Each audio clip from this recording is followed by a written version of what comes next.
I don't get it. People freaked the hell out about this movie. I thought it was going to be like another Fantastic Four level of movie. Russ even said it was kind of like that.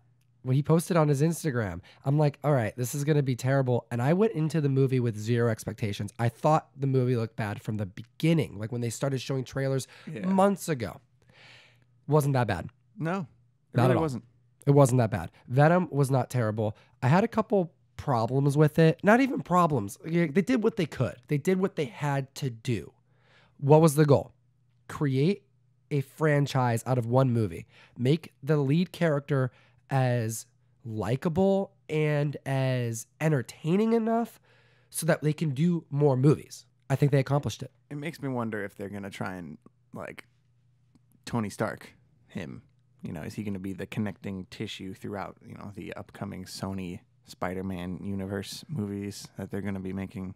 Is Tom Hardy going to be the backbone of all of these? It makes you wonder where they're going to go from here because, yeah, this movie was not as big of a crash and burn as a lot of people would have you believe.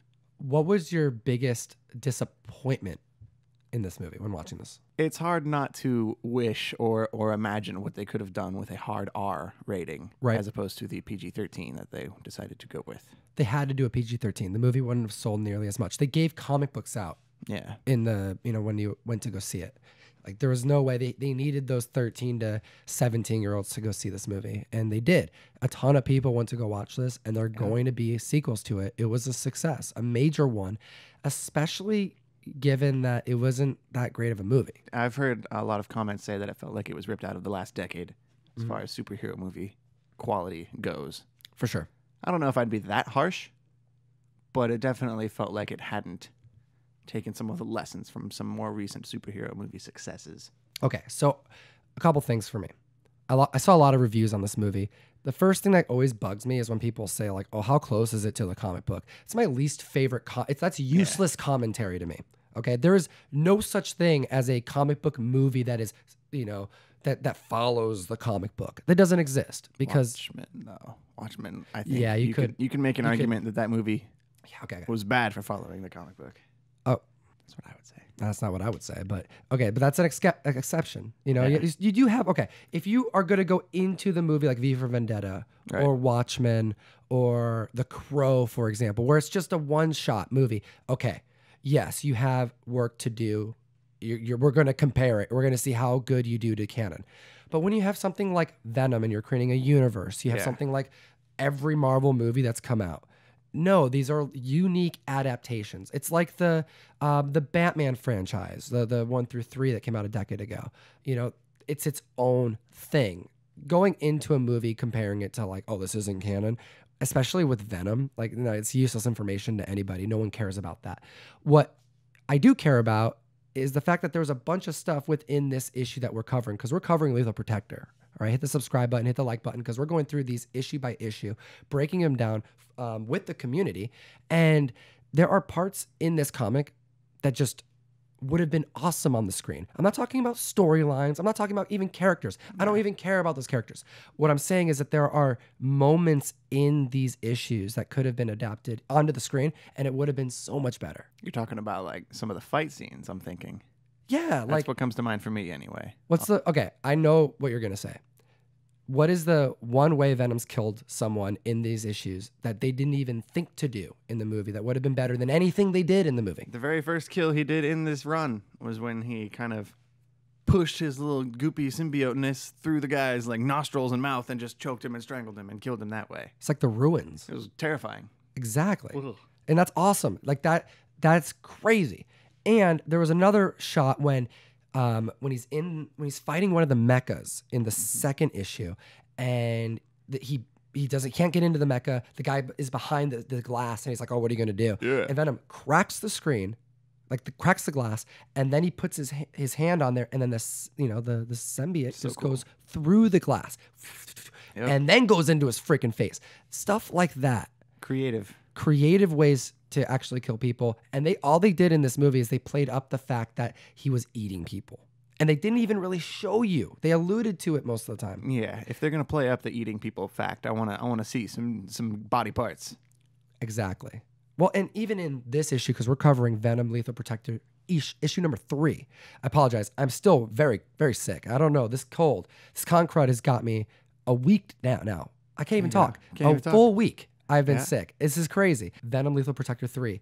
There are scenes where he's walking with people who he doesn't trust, and he has the symbiote like a lasso around their neck, and he's like, "Don't worry if you're thinking you're gonna screw with me, because if I have to, I'll cut your head off like it was a stem of a flower." Yeah, you know. And there's panels of Venom walking around with the guy having a conversation.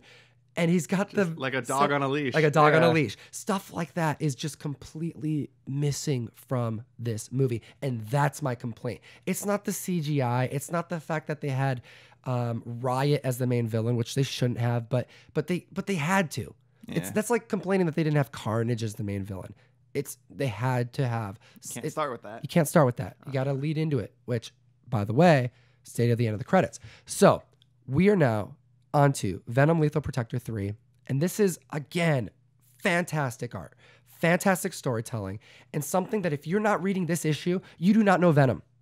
You do not know what's going on. I've watched so many damn reviews about this movie, about Venom, and people got it all wrong. Yeah. They have so many. Just don't know. People really wanted to see this plot line directly adapted to the big screen, and that would not have worked, first of all. And second of all, like you were saying earlier, you can't adapt directly one story to a movie, especially if you're trying to build a universe. You got to take your little influences from other stories and piece them all together and kind of mash it all together into something unique and new that works. Right. What is this issue about? This issue starts with Venom fighting this group of like super soldier, like battle armor guys on the Golden Gate Bridge, and it feels very 90s. This is an example of one of the things I'm glad they did not take from this comic and put into the movie, because it felt very 90s. They all have code names like Bomb Blast and Sentry, and it felt very weird. And they all have individual costumes and this vendetta against Venom, and they're all friends of the fallen son that Venom had to kill when he escaped initially. Yeah, this issue kind of is built around backstory and revelation of stuff that happened in the past. And we find out that this mysterious old man is the father of a guy that Venom killed while he was escaping prison. And he's got a grudge, understandably, and he's roped in some ex-military friends of his sons. And now they're kind of forming a squadron of armored jetpack dudes who are trying to take down Venom and failing every single time they try. Well, it's just a ton of fight scenes. Like, this is just page after page of Venom having to kind of run away, fight a little bit, gets hurt, gets away, and then the scene restarts, and it just happens again and again and again. Shout out to the sound grenade. That panel's awesome. You throw a sound grenade at one point. Really cool panel where Venom's like, it's like yellow. Like you don't even see black in this panel. It almost feels more like a flashbang. Boom. Right? Because it's so bright. That was really cool. Colors change. But this is this issue was led in from the past issue, introducing this team to kind of show off their powers individually. They all kind of get an opportunity to show that they've been created and modified to fight Venom. In my head, they're just Power Rangers. They're Power Rangers, essentially. Okay. And the story doesn't really move that far forward here, because it results in Venom end up getting captured. Now, that's it. That's what this story is pretty much about. It's a big fight scene. Venom ends up getting captured in the end of the issue, and that's pretty much where we're left off. But there is something in this issue that is really worth mentioning, and that is that we get a backstory here on Eddie Brock. A big one. One that you don't get from ASM. One that you don't get from any other storyline unless you're reading Venom Lethal Protector. Interesting. All right? And this is something that you hear. Like, I've watched so many reviews. I've watched so many things about, like, commentary on Venom. And people say a lot, like, oh, the reason why Eddie in the first place and Venom, become an antagonist to Spider-Man, and why, like, their sole purpose is to fight and to, like, hate Peter Parker and to want to kill him, is because, Peter just spoiled his journalism thing, the whole misreporting, right, which caused Eddie Brock to lose his job, lose everything, and then now he hates Spider-Man. That's not it. No. Stop saying that. That is not why he's an antagonist. That is not why he's Venom and why the symbiote hates Spider-Man either. Yes, the symbiote doesn't like Peter because he rejected him. But more importantly, the reason, the hatred that Venom and Eddie both have for Peter Parker, it's further. It's more than just a loss of a job. It's more than the fact that his wife divorced him. It's more than that. And you find out in this issue what it is. It's the same reason why Norrin Rad... This was such a crazy connection that we just made earlier, right? Reading this. It's the same reason. It's his dad. We're tying in both of our series crossover breakdown series together. It's what happened. This is a link between Venom and Silver Surfer. It just happened here. Eddie Brock's father. Yeah. It all stems from him. Eddie's mother passed away at birth. Eddie grew up with a single father who pushed him towards education in sports, but didn't provide any affection. He didn't grow up with a mother. And it's for this reason when Eddie has this failure happen in his journalism profession, it severs the ties. He stops speaking to Eddie. He looks at Eddie as a failure. He didn't really look at him that fondly to begin with either. He would bring home report cards full of straight A's, and his dad's like, yeah, great job, Cool. Exactly. Hey, look at all these trophies I won at sports. Yeah, cool. Whatever. I'm busy. The panels show Eddie like throwing trophies away. Yeah. He's like, he doesn't even care that he won. Screw you, Dad. Yeah. It's all about his relationship with his father. Sad. That is why Eddie is the way he is. That's why he hates Spider-Man. Spider-Man, Peter Parker, was the last thing that caused his father to just fully separate himself from the relationship. That's so weird. And that is why Eddie Brock and Venom hate Spider-Man. I can't talk, but this is the truth. This is what it is. It has nothing, it has a little bit to do with Spider-Man and like screwing up his life and all that kind of stuff. But that's just the most recent thing that he's latched onto. No, There's a lot more behind the scenes. His whole life, he's been fighting this, trying to like repair a relationship, or rather create a relationship with his father. Get approval, affection, recognition. Anything. And he doesn't get it. Nothing. Gets nothing. And it sets him off. Yeah. And when he has someone personified as the reason why he has gone down this route, why he is a failure, well, it makes it really easy to hate him. But it also gives him reason to realize that he doesn't have to hate him, that it's not necessary to look at Peter and Spider-Man as a villain. They don't have to want to kill each other. And that's why he's a lethal protector. That's why this whole thing makes sense, why he can change from a villain to an anti-hero. It's not because of all of these reasons why we talk about. I can't even talk. I love it. It's still fun to watch, though. Hold on. I just want to be able to breathe and talk about this issue. Nope. Okay.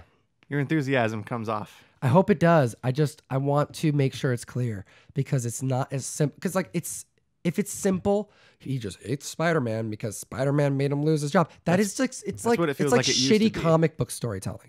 That's what it used to be before Lethal Protector. Yes. To me, that's like kind of crappy storytelling. I feel like it's just reactionary. Who really cares that much? It's a job. Yeah. Your wife is going to divorce you because you lost your job. You should have probably been married to her in the first place. Yeah, that's a little... You should probably be thankful she divorced you if it's because of it's like Freudian stuff. Okay, I can buy. I understand. I feel I can sympathize with him, and it makes sense. I want to know what the community thinks. Put your answers in the comment section below. What do you think about the movie? We want to hear your thoughts. I didn't think it was that bad. Ryan didn't think it was that bad. Aaron didn't think it was that bad. Russ compared it to Fantastic Four. I don't know what movie he saw, because Fantastic Four wasn't even a superhero movie. I don't know what that was. He said Suicide Squad was better than Venom, I think. And I love you, Russ, but I could not sit through Suicide Squad. Venom was enjoyable on, at least a cool kind of sense. You want to know the worst part of Venom is? What's the worst part of Venom? The Eminem song. Get him. That was it. What the hell was that? They could have called you and saved a lot of money. I know they could have, man. I could have done that. We do appreciate the community. I apologize. I'm still sick. We're gunning through. Don't forget to like. Don't forget to hit that subscribe button. And then, as always, geek responsibly. Enough. Don't get sick. Yeah, don't get sick. Enough said. Thanks so much for watching the video. Really appreciate it. Don't forget, you can go to geekstreet101.com, get one of our Geek Responsibly shirts. Pretty dope. Rep the merch, get in the video. Yeah.